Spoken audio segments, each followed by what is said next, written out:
Hello, friends. Welcome to my channel, The Insight Table. Today, I want to take you back to a time when late-night television was an entirely different experience. A time when interviews were raw, unedited, and completely unpredictable. There was a magic in the air, a sense of spontaneity, and no one embodied that better than Jonathan Winters. Tonight, we will explore one of his most unforgettable appearances with Johnny Carson, a moment that perfectly illustrates why true improvisational comedy can never be replicated.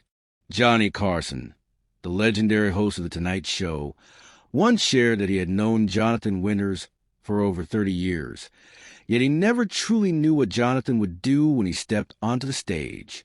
That statement alone tells you everything you need to know about Jonathan. He was not merely a comedian. He was a whirlwind of creative energy, a man who thrived on unpredictability.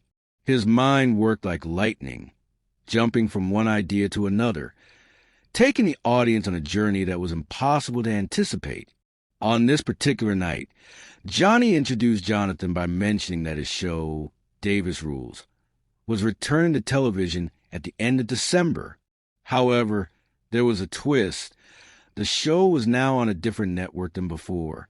Johnny smiled and joked that the situation sounded exactly like Jonathan, unconventional, unpredictable, and full of surprises. The audience cheered, knowing they were about to witness something special. Jonathan Winters entered the stage with his characteristic chaotic energy. Before Johnny could even finish welcoming him, Jonathan shouted, "My God, I could have sued you." The audience erupted in laughter, and Johnny, seasoned as he was, realized that Jonathan had already taken control of the moment. He didn't just enter. He stormed in like a force of nature, ready to turn everything upside down. Jonathan immediately started commenting on the set, examining the decorations, and joking about minor details, including a humorous argument over pronunciation of poinsettias. Johnny carefully pronounced a word, but Jonathan challenged it, creating instant comedic tension. This moment, brief as it was, perfectly captured the essence of Jonathan Winters' genius, turning even the smallest detail into comedy gold. Then Jonathan, without missing a beat, asked about his gift. He reminded Johnny about his upcoming retirement and joked that he had been counting the days. He blessed Johnny, the audience, and everyone in the room, creating a surreal but hilarious opening that set the tone for the rest of the interview. Eventually, Jonathan sat down, but only physically. Mentally, he was already traveling at full speed. Almost immediately, he claimed that he had just arrived from Alaska, not by plane, car, or train, but by dog sled. He said that 16 dogs had pulled him the entire way. Then, with a signature Jonathan Winters twist, he explained that the dogs weren't real because animal lovers would have complained. They had keys inside them, and the driver was real, dressed in full leather. Jonathan even joked about whipping him, and the audience roared with laughter. Johnny tried to maintain some order by asking about the breed of the dogs. Huskies? Malamutes? Jonathan hesitated and said they were probably Malamutes, or Huskies, or maybe something else entirely. Accuracy didn't matter. The point was the story, the chaos, and the audience's laughter. Jonathan then drifted into talking about Native American tribes, mentioning the Chippewa, the Nez Perce, and the Sioux, claiming he wanted to be accurate so Johnny wouldn't get letters.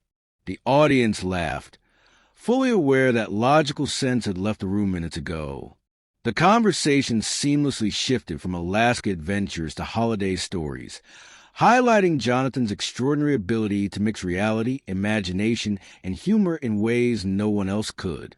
He described modern Christmas parties, painting a vivid picture of perfectly dressed guests eating cereal, while their tongues were stained with cookies, all pretending to be sophisticated while quietly losing control. Johnny joined in, reminiscing about older parties where people drank too much, crawled on their hands and knees, and couldn't even remember where they parked their cars. These shared experiences brought warmth and nostalgia to the interview, blending humor with humanity. Jonathan added a story about a man who asked him for a funny drink. Instead, Jonathan gave him fruitcake, claiming it exploded before the man even reached his car. Johnny didn't question it, understanding that attempting to make sense of Jonathan Winter's stories was futile and unnecessary. Finally, the conversation touched on shopping and gift-giving. Jonathan joked that the phrase, "it's the thought that counts," usually meant that no real effort was made. People didn't want sweaters anymore. They wanted money, big money.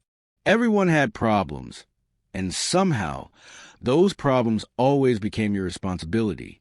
This was just the beginning of a long, magical, and utterly unpredictable evening with Jonathan Winters, a night that showcased not just his humor, but his ability to weave stories that combined absurdity, nostalgia, and deep insight into human behavior. After sharing his Alaska story, Jonathan shifted the conversation to holiday experiences, and immediately, the room was filled with laughter and anticipation. He described a modern Christmas party as an awkward, chaotic scene where everyone pretended to behave while quietly losing control. Guests were impeccably dressed, yet the tiniest mishap, a spilled drink, a burnt cookie, or a mispronounced word, would instantly become comedic gold. Jonathan noted that people would carefully balance their fancy attire while sneaking bites of cookies, all the while pretending nothing was out of place. Johnny joined in, reminiscing about older Christmas parties where guests often overindulged in drinks, crawling on hands and knees to find their cars afterward. The audience was delighted by the imagery, feeling the nostalgia and humor in each detail. Jonathan then shared another of his signature chaotic moments, telling a story about giving someone fruitcake as a joke. According to him, it exploded before the man even reached his car, leaving the audience roaring with laughter. Johnny, experienced as he was, didn't question a word, because questioning Jonathan Winter's stories was always futile. The charm lay in the unpredictability, in the absurdity, and in the way Jonathan told it with complete confidence. The conversation soon turned to shopping and gift-giving. Jonathan joked that the phrase, "it's the thought that counts," usually meant no real effort was made.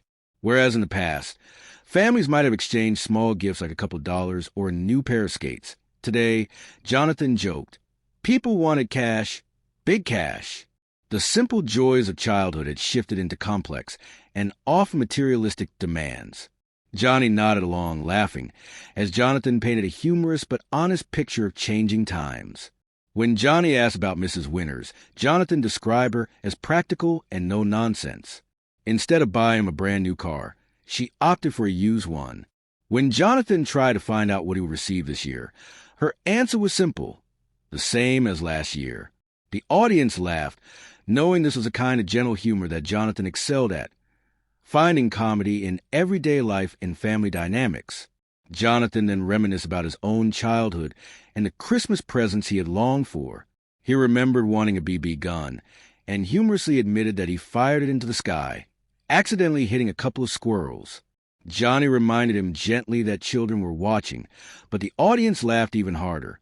Jonathan had a unique ability to blend innocence, chaos, and nostalgia in his storytelling. At one point, Jonathan transformed seamlessly into his famous character, Maud Frickard, a 94-year-old woman with opinions about everything. As Maud, he described creating and selling handmade Christmas cards, each simple drawing often consisting of stick figures or dots of snow. He would sell them for $56 each, and people bought them out of sympathy, adding another layer of absurd humor to the holiday narrative. Even as the character faded, Jonathan maintained his lively presence, continuing to weave holiday stories, observations, and playful commentary. He praised family members and shared subtle reflections on human nature, blending humor, sentiment, and a touch of wisdom. By this point, it was clear that the audience was not merely watching an interview. They were witnessing the brilliance of a performer who could make the ordinary feel extraordinary. This part of the interview showcased Jonathan's ability to mix chaos with storytelling, nostalgia with humor, and reality with imagination, creating a narrative that was both engaging and timeless. His holiday stories were not just funny. They were a lens into his mind, a playful, insightful, and utterly unique perspective on life. After the laughter holiday anecdotes, Jonathan shifted to discussing his work and collaborations.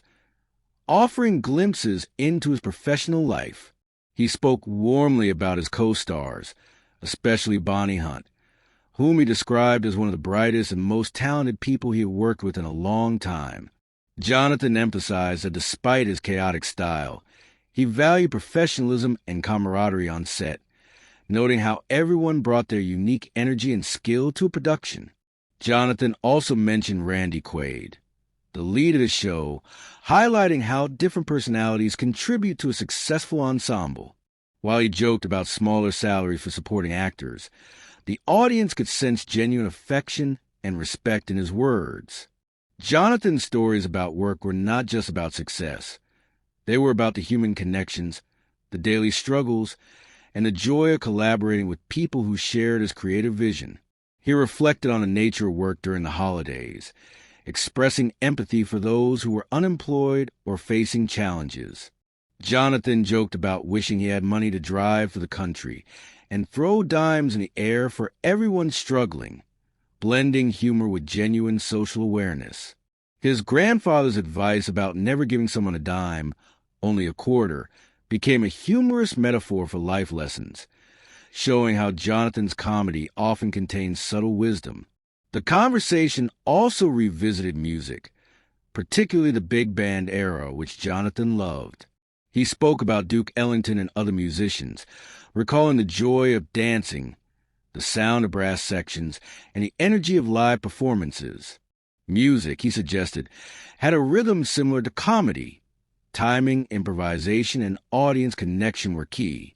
Johnny added context, reminiscing about how these musical experiences influenced their generation. Jonathan also discussed his own creative inspirations, including Grandma Moses and other artists whose work was simple but impactful. He explained how he would create small, handmade Christmas cards for friends and family, each infused with humor, warmth, and personal touches. These stories revealed Jonathan's deep appreciation for art, craft, and the joy of giving, even in unconventional ways. Throughout this segment, Jonathan balanced chaos and coherence, moving from professional anecdotes to personal reflections with seamless transitions. The audience was continually entertained, learning not just about his career, but also about the heart and mind behind performer. As the interview neared its conclusion, Jonathan reflected on the deeper meaning of his experiences. He spoke about the importance of work, family, and friendships, highlighting that the true joy of life comes from connection, creativity, and laughter. His stories about co-stars, childhood memories, and holiday adventures were more than entertainment. They were reflections on life itself. Jonathan shared subtle life lessons, blending humor with insight. He joked about materialism, holiday expectations, and societal changes. But beneath the laughter, there was wisdom. Value relationships over possessions, find joy in small moments, and embrace unpredictability. These were not just comedic observations. They were genuine reflections shaped by decades of experience. He ended the conversation with warmth and gratitude, praising colleagues, family, and the audience. He reiterated his grandfather's advice about giving quarters instead of dimes, a humorous yet insightful metaphor about generosity, caution, and human behavior. The audience laughed and applauded, recognizing both the comedy and the depth in his words. Jonathan Winters, as always, left an unforgettable impression. He was unpredictable, imaginative, and brilliantly original. This interview was not just a television appearance. It was a masterclass in improvisation, storytelling, and connecting with people on multiple levels. The audience was not just entertained. They were witnesses to genius. And that is Jonathan Winters. Unforgettable, original, and timeless.